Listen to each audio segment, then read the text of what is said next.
Olá, seja muito bem-vindo ao canal Bíblia Proibida. Hoje falaremos sobre as 7 trombetas, que são descritas no livro do Apocalipse, que foi escrito por João com base nas revelações que Jesus Cristo fez a ele. São textos complexos e com várias previsões do fim do mundo.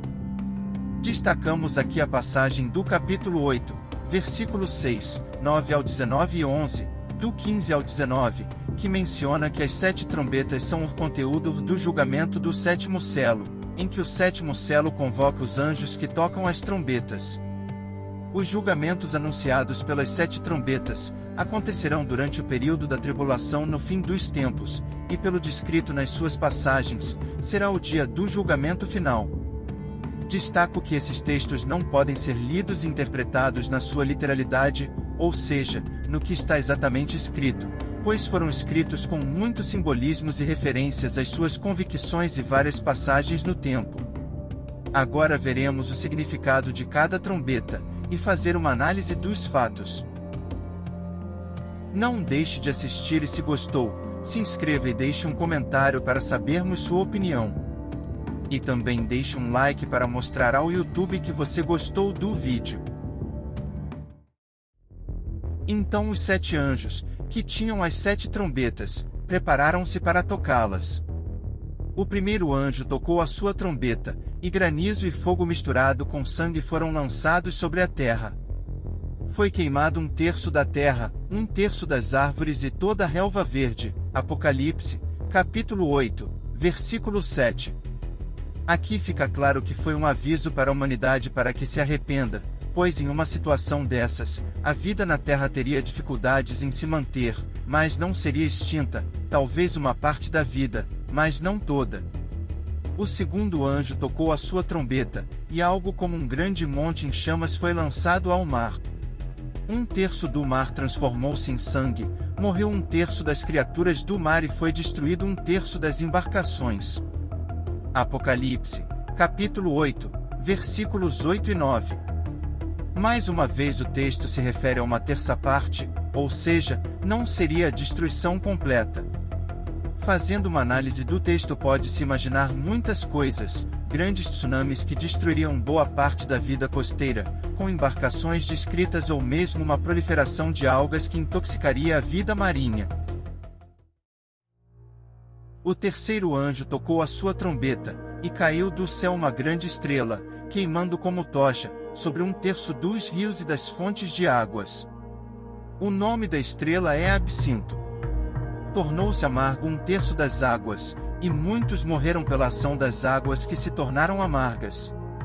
Apocalipse capítulo 8, versículos 10 e 11. Verificamos aqui a tentativa de forjar o ser humano ao seu arrependimento e sua devoção a Deus, pois destruir fontes de águas inviabilizaria boa parte da vida na Terra, e como descrito, não seria uma destruição completa.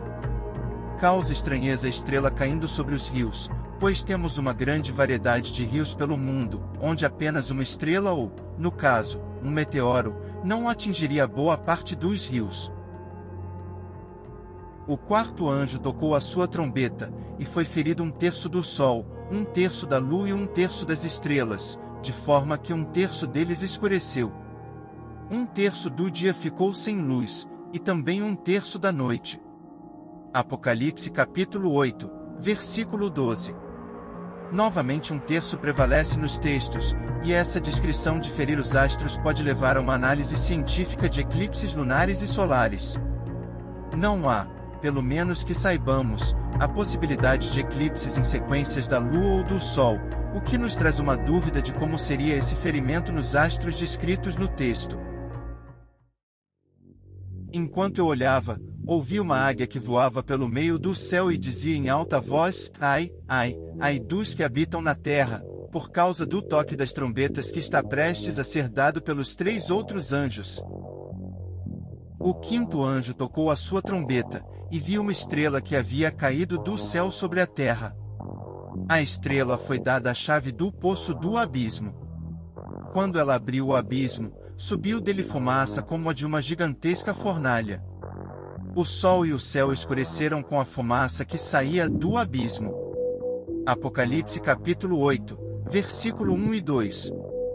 Da fumaça saíram gafanhotos que vieram sobre a terra, e lhes foi dado poder como o dos escorpiões da terra.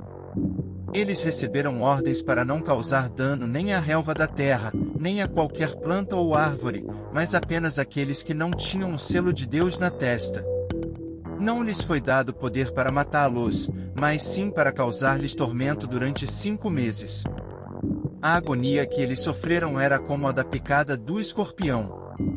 Naqueles dias os homens procurarão a morte, mas não a encontrarão, desejarão morrer, mas a morte fugirá deles. Os gafanhotos pareciam cavalos preparados para a batalha. Tinham sobre a cabeça algo como coroas de ouro, e o rosto deles parecia rosto humano. Os cabelos deles eram como os de mulher e os dentes como os de leão. Tinham couraças como couraças de ferro, e o som das suas asas era como o barulho de muitos cavalos e carruagens correndo para a batalha. Tinham caudas e ferrões como de escorpiões, e na cauda tinham poder para causar tormento aos homens durante 5 meses. Tinham um rei sobre eles, o anjo do abismo, cujo nome, em hebraico, é Abaddon, e em grego, Apolion.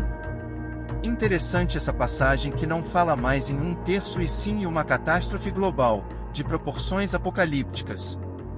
E em nossa imaginação fica bem claro que seria a queda de meteoro ou cometa, pois a descrição cabe num possível evento desses.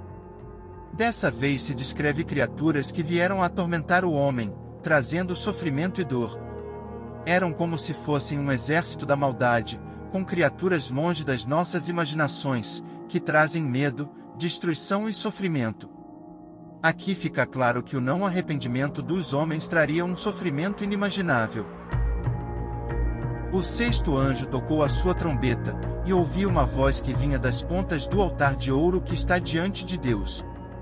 Ela disse ao 6º anjo que tinha a trombeta: solte os 4 anjos que estão amarrados junto ao grande rio Eufrates. Os 4 anjos, que estavam preparados para aquela hora, dia, mês e ano, foram soltos para matar 1/3 da humanidade. O número dos cavaleiros que compunham os exércitos era de 200 milhões, Apocalipse capítulo 9, versículo 13 e 14. Os 4 anjos foram soltos do Eufrates para matar novamente 1/3 da humanidade, mas é claro, os ímpios, aqueles que não se arrependeram verdadeiramente aos seus pecados. Mas e o restante, como ficariam? Nessa boa parte que não foram mortos nas passagens anteriores ainda teriam a última chance de arrependimento, mas teriam que passar por sofrimentos terríveis até lá, como descrito nessa passagem do capítulo 9, 10 e 11. Apesar da gravidade e do horror dessas pragas, os sobreviventes na terra ainda se recusam a se arrepender. Eles continuam em sua idolatria, seu assassinato, sua feitiçaria, sua imoralidade sexual e seu roubo. Após o julgamento da 6ª trombeta, há um interlúdio literário. João vê um anjo descer do céu com um pequeno pergaminho na mão. É feita uma promessa para quando o 7º anjo estiver pronto para tocar a sua trombeta, e João é informado de que deve profetizar um pouco mais. Em seguida, vem uma descrição das 2 testemunhas que pregarão em Jerusalém e farão milagres antes de serem assassinadas. Deus então os ressuscitará e os levará ao céu. A 7ª trombeta. A 7ª trombeta soa, e imediatamente há altas vozes no céu dizendo: o reino do mundo se tornou de nosso Senhor e do seu Cristo, e ele reinará para todo sempre. Apocalipse capítulo 11 versículo 15. Os 24 anciãos dizem: chegou, porém, a tua ira, e o tempo determinado, para destruíres os que destroem a terra. Obviamente, Deus está prestes a encerrar as coisas de uma vez por todas. Ao som da 7ª trombeta, o templo de Deus é aberto no céu, e foi vista a arca da sua aliança no seu santuário, e sobrevieram relâmpagos, vozes, trovões, terremoto e forte chuva de granizo. Apocalipse capítulo 11 versículo 18 e 19. Assim terminam os julgamentos das 7 trombetas. Tudo está pronto para os 7 anjos com as 7 taças da ira de Deus. Esses anjos estão dentro do templo, agora aberto, prontos para dar um passo à frente e trazer os julgamentos finais sobre a terra. Apenas os que se arrependeram verdadeiramente alcançaram os reinos dos céus, e os que foram julgados estarão aos cuidados de Satanás. Esse texto do Apocalipse é complexo e de difícil entendimento e interpretação, e cabe a cada um de nós pensar em nossos pecados e julgá-los se devem ser parte do nosso arrependimento. Mas uma coisa é certa: sempre há tempo para o arrependimento.